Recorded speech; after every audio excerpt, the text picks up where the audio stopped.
राधे राधे दोस्तों, जय श्री कृष्णा। कैसे हैं आप सब। तो आज हम सब माता अन्नपूर्णा की कथा को सुनने वाले हैं। तो चलिए कथा की शुरुआत करते हैं। लेकिन शुरुआत करने से पहले मेरे चैनल को सब्सक्राइब करना मत भूलिएगा। माता अन्नपूर्णा का 21 दिवसीय यह व्रत अत्यंत चमत्कारी फल देने वाला है। यह व्रत मार्गशीर्ष मास में शुक्ल पक्ष की प्रतिपदा से शुरू होकर 21 दिनों तक किया जाता है। इस व्रत में अगर व्रत ना कर सके तो एक समय भोजन करके भी व्रत का पालन किया जा सकता है। इस व्रत में सुबह घी का दीपक जलाकर माता अन्नपूर्णा की कथा पढ़ना चाहिए। माता अन्नपूर्णा का 21 दिवसीय यह व्रत अत्यंत चमत्कारी फल देने वाला है। यह व्रत अगहन मास में शुक्ल पक्ष की प्रतिपदा से शुरू होकर 21 दिनों तक किया जाता है। इस व्रत में अगर व्रत ना कर सके तो एक समय भोजन करके भी व्रत का पालन किया जा सकता है। इस व्रत में सुबह स्नान आदि करके सुबह घी का दीपक जलाकर माता अन्नपूर्णा की विधि विधान के साथ पूजा करें और कथा पढ़ें। तो चलिए कथा की शुरुआत करते हैं। एक समय की बात है, काशी निवासी धनंजय की पत्नी का नाम सुलक्षणा था। उसे अन्य सब सुख प्राप्त थे, केवल निर्धनता ही उसके दुख का कारण थी। यह दुख उसे हर समय सताता था। एक दिन सुलक्षणा पति से बोली, स्वामी आप कुछ उद्यम करो तो काम चले, इस प्रकार कब तक काम चलेगा। सुलक्षणा की बात धनंजय के मन में बैठ गई और वह उसी दिन विश्वनाथ शंकर जी को प्रसन्न करने के लिए बैठ गया और कहने लगा, हे देवाधिदेव विधेश्वर, मुझे पूजा पाठ कुछ आता नहीं है, केवल तुम्हारे भरोसे बैठा हूँ। इतनी विनती करके वह 2-3 दिन भूखा प्यासा बैठा रहा। यह देखकर भगवान शंकर ने उसके कान में अन्नपूर्णा अन्नपूर्णा अन्नपूर्णा इस प्रकार 3 बार कहा। यह कौन क्या कह गया, इसी सोच में धनंजय पड़ गया कि मंदिर से आते ब्राह्मणों को देखकर पूछने लगा, पंडित जी अन्नपूर्णा कौन है। ब्राह्मणों ने कहा, तू अन्न छोड़ बैठा है तो तुझे अन्न की ही बात सूझती है, जा घर जाकर अन्न ग्रहण कर। धनंजय घर गया, स्त्री से सारी बातें कही। वह बोली, नाथ चिंता मत करो, स्वयं शंकर जी ने यह मंत्र दिया है, वे स्वयं ही खुलासा करेंगे, आप फिर जाकर उनकी आराधना करो। धनंजय फिर जैसा का तैसा पूजा में बैठ गया। रात्रि में शंकर जी ने आज्ञा दी, कहा तू पूर्व दिशा में चला जा। वह अन्नपूर्णा का नाम जपता जाता और रास्ते में फल खाता, झरनों का पानी पीता जाता। इस प्रकार कितने ही दिनों तक चलता गया। वहां उसे चांदी सी चमकती वन की शोभा देखने में आई। सुंदर सरोवर दिखा, उसके किनारे कितनी ही अप्सराएं झुंड बनाए बैठी थी, एक कथा कहती थी और सब माँ अन्नपूर्णा इस प्रकार बार बार कहती थी। यह अगहन मास की उजेली रात्रि थी और आज से ही व्रत का आरंभ था। इस शब्द की खोज करने वह निकला था, वो उसे वहां सुनने को मिला। धनंजय ने उनके पास जाकर पूछा, हे देवियों आप यह क्या करती हो। उन सब ने कहा, हम सब माँ अन्नपूर्णा की व्रत करती हैं। व्रत करने से की गई पूजा क्या होता है, यह किसी ने किया भी है, इसे कब किया जाए, कैसा व्रत है और मैं कैसी, इसकी विधि कैसी है, मुझसे भी कहो।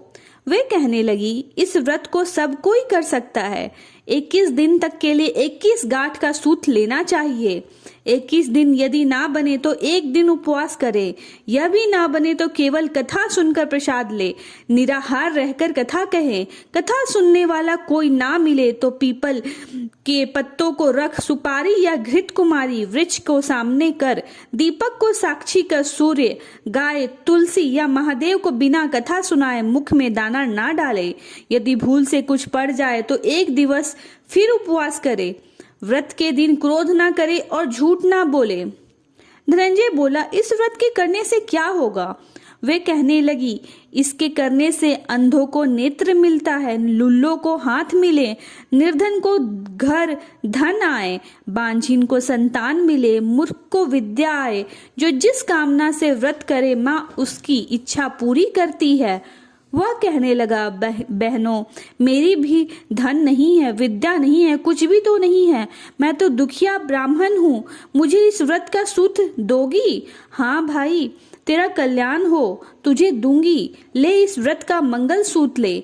धनंजय ने व्रत किया। व्रत पूरा हुआ।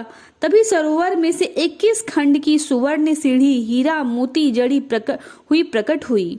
धनंजय जय अन्नपूर्णा कहता जाता था। इस प्रकार कितनी ही सीढ़ियां उतर गया तो क्या देखा कि करोड़ों सूर्य से प्रकाशमान अन्नपूर्णा का मंदिर है। उसके सामने सुवर्ण सिंहासन पर माता अन्नपूर्णा विराजमान है। सामने भिक्षा हेतु शंकर भगवान खड़े हैं।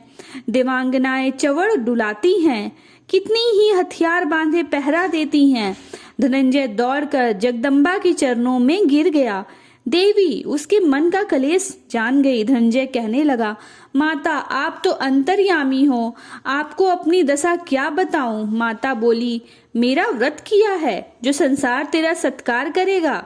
माता ने धनंजय की जिह्वा पर बीज मंत्र लिख दिया। अब तो उसके रोम रोम में विद्या प्रकट हो गई।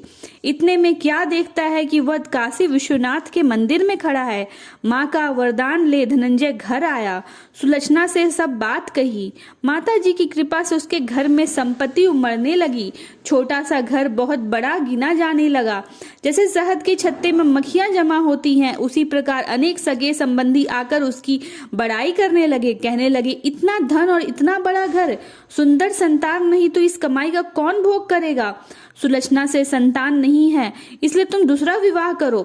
अनिच्छा होते हुए भी धनंजय को दूसरा विवाह करना पड़ा और सती सुलक्षणा को सौत का दुख से उठाना पड़ा। इस प्रकार दिन बीतते गए, अघन मास आया। नए बंधन से बंधे पति से सुलक्षणा ने कहलाया कि हम व्रत के प्रभाव से सुखी हुए हैं, इस कारण यह व्रत छोड़ना नहीं चाहिए। यह माता जी का प्रताप है जो हम इतने संपन्न और सुखी हैं। सुलक्षणा की बात सुन धनंजय उसके यहाँ आया और व्रत में बैठ गया। नई बहू को इस व्रत की खबर नहीं थी। वह धनंजय के आने का राह देख रही थी। दिन बीतते गए, व्रत पूर्ण होने में 3 दिवस बाकी थे कि नई बहू को खबर पड़ी। उसके मन में ईर्ष्या की ज्वाला दहक रही थी। सुलक्षणा के घर पर आ पहुंची और उसने वहां भगदड़ मचा दी। वह धनंजय को अपने साथ ले गई। नए घर में धनंजय को थोड़ी देर के लिए निद्रा ने आ दबाया। इसी समय नई बहू ने उसका व्रत का सूत तोड़कर आग में फेंक दिया। अब तो माता जी का कोप जाग गया। घर में अकस्मात आग लग गई। सब कुछ जलकर खाक हो गया। सुलक्षणा जान गई और पति को फिर अपने घर ले आई। नई बहू रूठकर पिता के घर जा बैठी। पति को परमेश्वर मानने वाली सुलक्षणा बोली, नाथ, घबराना नहीं, माता जी की कृपा अलौकिक है। पुत्र कुपुत्र हो जाता है पर माता कुमाता नहीं होती। अब आप श्रद्धा और भक्ति से आराधना शुरू करो, वे जरूर हमारा कल्याण करेंगी। धनंजय फिर माता के पीछे पड़ गया। फिर वही सरोवर सीढ़ी प्रकट हुई, उसमें माँ अन्नपूर्णा कहकर वह उतर गया। वहां जा माता जी के चरणों में रुदन करने लगा। माता प्रसन्न हो बोली, यह मेरी स्वर्ण की मूर्ति ले, उसकी पूजा करना तो फिर सुखी हो जाएगा। जा, तुझे मेरा आशीर्वाद है। तेरी स्त्री सुलक्षणा ने श्रद्धा से मेरा व्रत किया है, उससे मैंने पुत्र दिया है। धनंजय ने आंखें खोली तो खुद को काशी विश्वनाथ के मंदिर में खड़ा पाया। वहां से फिर उसी प्रकार घर को आया। इधर सुलक्षणा के दिन चढ़े और महीने पूरे होते ही पुत्र का जन्म हुआ। गांव में आश्चर्य की लहर दौड़ गई। मानता आने लगा। इस प्रकार उसी गांव के निसंतान सेठ के पुत्र होने पर उसने माता अन्नपूर्णा का मंदिर बनवा दिया। उसमें माता जी धूमधाम से पधारी, यज्ञ किया और धनंजय को मंदिर के आचार्य का पद दे दिया। जीविका के लिए मंदिर की दक्षिणा और रहने के लिए बड़ा सुंदर सा भवन दिया। धनंजय स्त्री पुत्र सहित वहां रहने लगा। माता जी की चढ़ावे में भरपूर आमदनी होने लगी। उधर नई बहू के पिता के घर डाका पड़ा, सब लूट गया। वे भीख मांगकर पेट भरने लगे। सुलक्षणा ने यह सुना तो उन्हें बुला भेजा, अलग घर में रख लिया और उनके अन्न वस्त्र का प्रबंध कर दिया। धनंजय, सुलक्षणा और उसका पुत्र माता जी की कृपा से आनंद से रहने लगा। माता जी ने जैसे इनके भंडार भरे वैसे सबके भंडार भरे। दोस्तों, अब ये कथा समाप्त तो होती है। आपको अगर मेरा वीडियो अच्छा लगा तो मेरे चैनल को लाइक, सब्सक्राइब और शेयर जरूर से कर दीजिएगा।